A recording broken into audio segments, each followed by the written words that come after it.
మన ప్రభువును రక్షకుడైన యేసుక్రీస్తు శుభనామం నందనాలు. ప్రియదేవుని సంగమ ప్రియదేవుని బిడ్డలారా, మరో కాల సమయం దేవుని వాక్యం ధ్యానించుకున్నాను. ముందుగా ప్రార్థన చేసుకుందాం. ప్రార్థన.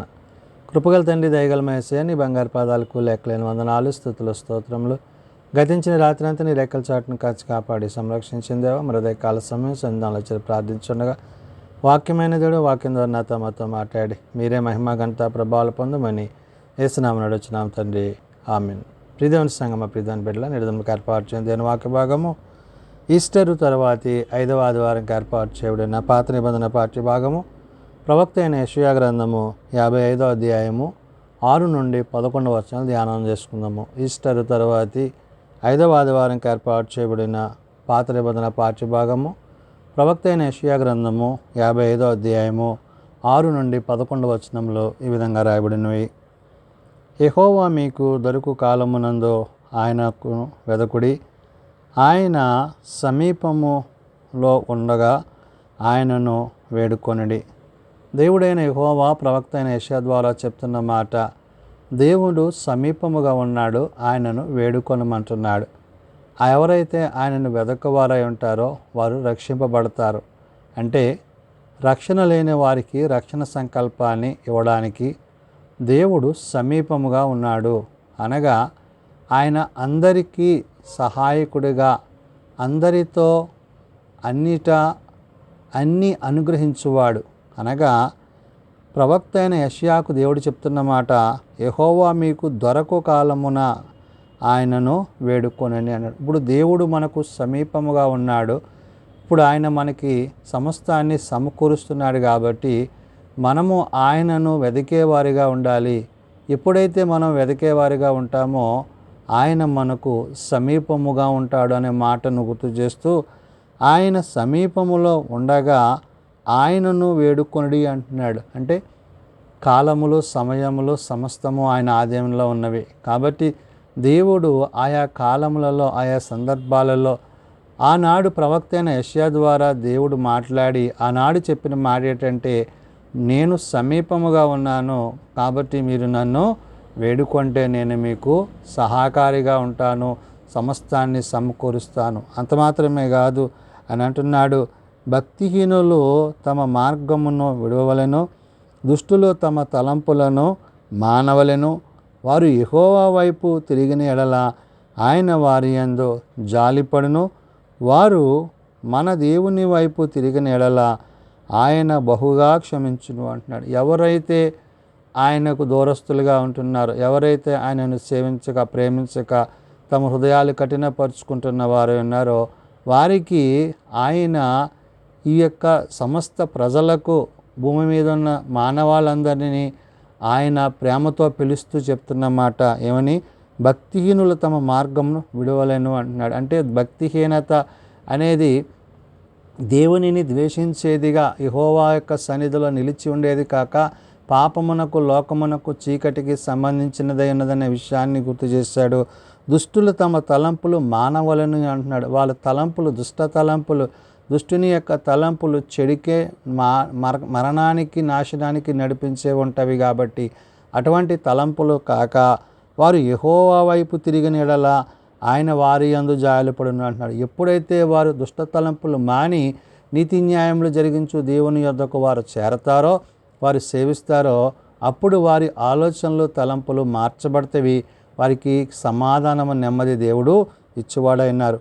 వారు మన దేవుని వైపు తిరిగిన ఎడల ఆయన బహుగా క్షమించును అంటున్నారు. ఎవరైతే అటువంటి కఠిన హృదయులై ఉన్నారో అట్టి వారి తమ హృదయాలను సరిచేసుకొని ఆయనను తమ హృదయాల్లో చేర్చుకున్నప్పుడు వారి బ్రతుకు మార్చబడుతుందంట, క్షమించబడతారంట, క్షమాగుణము కలిగిన వారిగా మార్చబడతారు. అంటే వారిలో ఉండే కక్షలు, కార్పణ్యాలు, ఇహ సంబంధమైనవి కొన్ని తొలగి నీతి న్యాయములు జరిగించు దేవుని యొక్క ప్రేమను కలిగిన వారై ఉంటారనే విషయాన్ని ఇక్కడ ప్రవక్త అయిన యెషయాకు దేవుడు సెలవిస్తున్నాడు. కాబట్టి వారు మన దేవుని వైపు తిరిగిన ఎడల ఆయన బహుగా క్షమించును అంటున్నాడు. క్షమాపణ కలిగిన వాడు, క్షమించుటకు సిద్ధ మనసు కలిగి ఉన్నాడు. కాబట్టి మనము ఆయన యొద్ద చేరి ఆయన యొక్క సన్నిధిలో నిలిచినట్లయితే క్షమింపబడతామనే విషయాన్ని చెప్తూ, నా తలంపులు మీ తలంపులు వంటివి కాదు, మీ త్రోవలు నా త్రోవల వంటివి కావు, ఇదే యెహోవా వాక్కు అన్నాడు. దేవుని తలంపులకు మానవుల తలంపులకు ఉన్న వ్యత్యాసాన్ని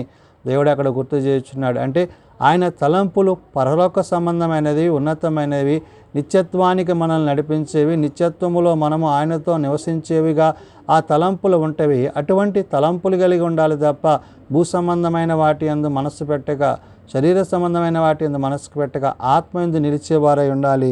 కాబట్టి నా తలంపులు మీ తలంపులు వంటివి కావు, మీ త్రోవలు నా త్రోవల వంటివి కావు, ఇదే యెహోవా వాక్కు అంటాడు. అంటే మన మార్గము ఆయన వైపు ఉండాలి. ఆయన మార్గములో మనం నడిచినట్లయితే, ఆయన నేనే మార్గమును సత్యమును జీవమును సెలవిచ్చున్నాడు కాబట్టి ఆ మార్గములో మనం ప్రయాణం చేస్తున్నప్పుడు మనల్ని ఆయన నడిపించువాడై ఉంటాడు.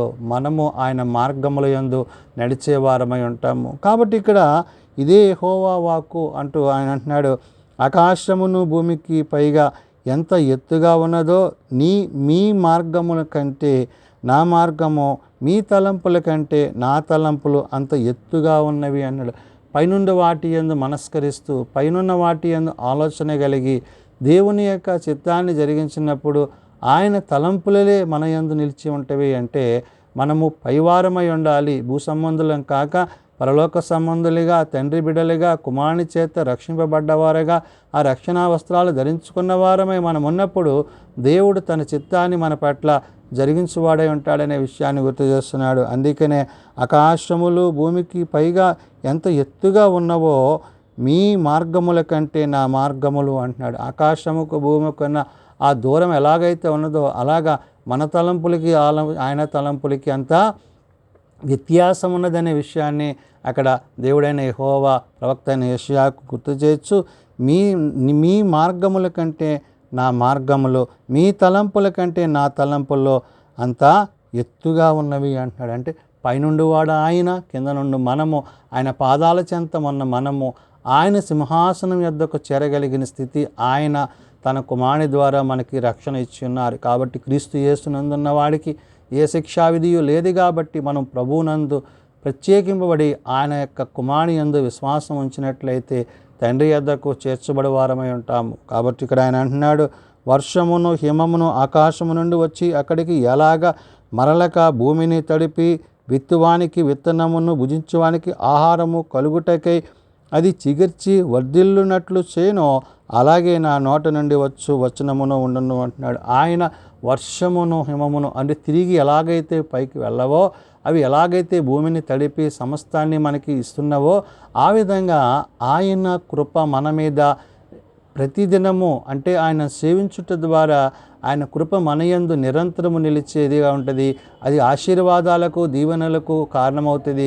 దేవుని యొక్క ఉద్దేశాలు, దేవుని ఆలోచనలు మనం కలిగిన వారమైతే, ఆ యొక్క ఆలోచనల ప్రకారం మనం నడిచిన వారమైతే ఆయన ప్రేమయందు జీవించు వారమై ఉంటామని చెప్తున్నాడు. కాబట్టి ఆయన చెప్తున్న మాట, భూమిని తడిపి విత్తువానికి విత్తనమును, భుజించువానికి ఆహారమును కలుగుటకై అది చిగిర్చి వర్ధిల్లునట్లు చేయును అన్నాడు. ఆ వర్షం ఎలాగైతే వర్షింపజేసి భూమి తడిపి అది చిగిర్చి వర్ధిల్లజేసి మనకి ఆహారముగా సమృద్ధిగా ఉంటుందో ఆయన యొక్క కృప అంత విస్తారముగా మన మీద ఉండుననే మాటని ఇక్కడ భక్తుడైన ప్రవక్త అయిన యెషయాకు దేవుడైన యెహోవా తెలియచేస్తూ, అలాగే నా నోట నుండి వచనమును ఉండును అంటున్నాడు. దేవుని మాటలు అంత ఉన్నతమైనవిగా, పైవిగా ఉన్నవనే విషయాన్ని అక్కడ గుర్తు చేస్తూ చివరిగా 11 అంటాడు, నిష్ఫలముగా నా యొద్దకు మరలక అది నాకు అనుకూలమైన దాన్ని నెరవేర్చును, నేను పంపిన కార్యమును సఫలము చేయను. నిష్ఫలం అంటే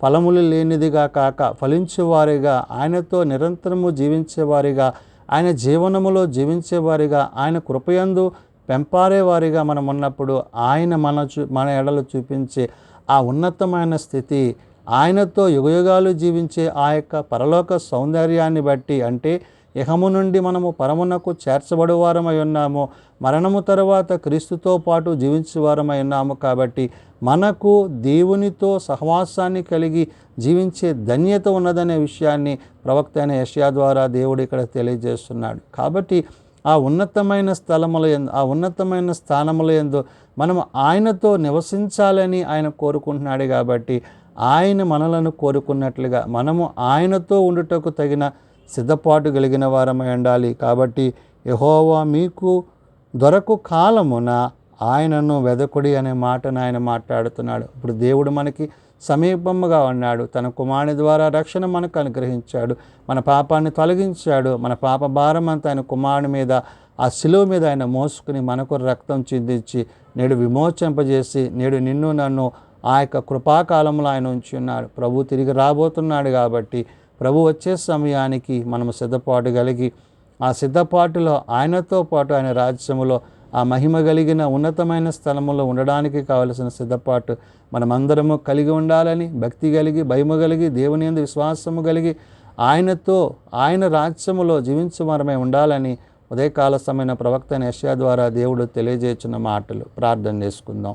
శాశ్వతమైన ప్రేమతో ప్రేమిస్తూ విడువక ఎడబాయక కృప చూపుచున్న తండ్రి, నిజమైన ఆయన నీ అందు మేమును మా యందు నీ మాటలు నిలిచినట్లు, ఏది నీకు ఇష్టమో అది చేయనట్లు, ఆ ప్రకారం జీవించినట్లు అయా నీకు భయభక్తులు కలిగి నీ వాక్యమునందు నిలిచి నీ కృపయందు కొనసాగే స్థితి మాకు దయచేయండి. మేము బలహీనం ప్రభువా బలపరచు, మేము రోగులం ప్రభువా స్వస్థపరచు. మీ చేతి గాయముల చేత మాకు స్వస్థతను ఆరోగ్యమును దయచేయండి. అయా ఈ దిన సన్నిధిలో నీ వాక్యము ద్వారా మిమ్మల్ని మేము స్థిరపరచుకుని బలపరుచుకుని మాలో ఉన్న భక్తిహీనతను తొలగించి నీ యందు భయభక్తులు కలిగి జీవించే కృప మాకు దయచేయండి. జన్మదినాలు, వివాహ దినాలు, ఆ కుడికల కుటుంబాలను జ్ఞాపకం చేసుకుని ప్రతి కుమారుని కుమార్తెను మీరు ఎక్కల చాటును బలపరిచి భద్రపరచండి. ఎవరైతే నాయనా ఇంకనూనైనా నేను ఎరుగక తెలియక తమ హృదయాలు కఠినపరుచుకుంటున్నారో అటు వారికి మారు మనసు పాపక్షమాపణ దయచేయండి. ప్రత్యేకించి ప్రార్థన అవసరాలు కలిగిన కుటుంబాలను ప్రత్యేకపరచండి. స్వదేశ విదేశాల్లో ఉన్న ప్రియ కుటుంబాలను బట్టి ప్రార్థన చేస్తున్నాం. మా దేశాన్ని, మా రాష్ట్రాన్ని, మా అధికారులను, పాలకులను దీవించి ఆశ్రయించండి.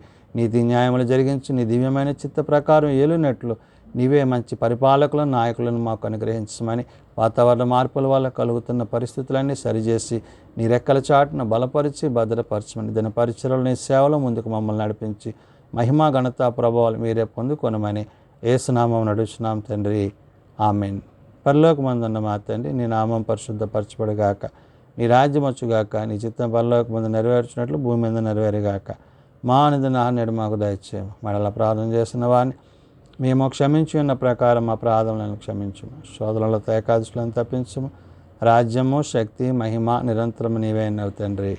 ఆమేన్. మన పరమ తండ్రి అయిన దేవుని ప్రేమ, ప్రభు అయిన యేసుక్రీస్తు కృప, పరిశుద్ధాత్మనిత్య సహాయము నిరంతరము సదా తోడయండి సంరక్షించునుగాక.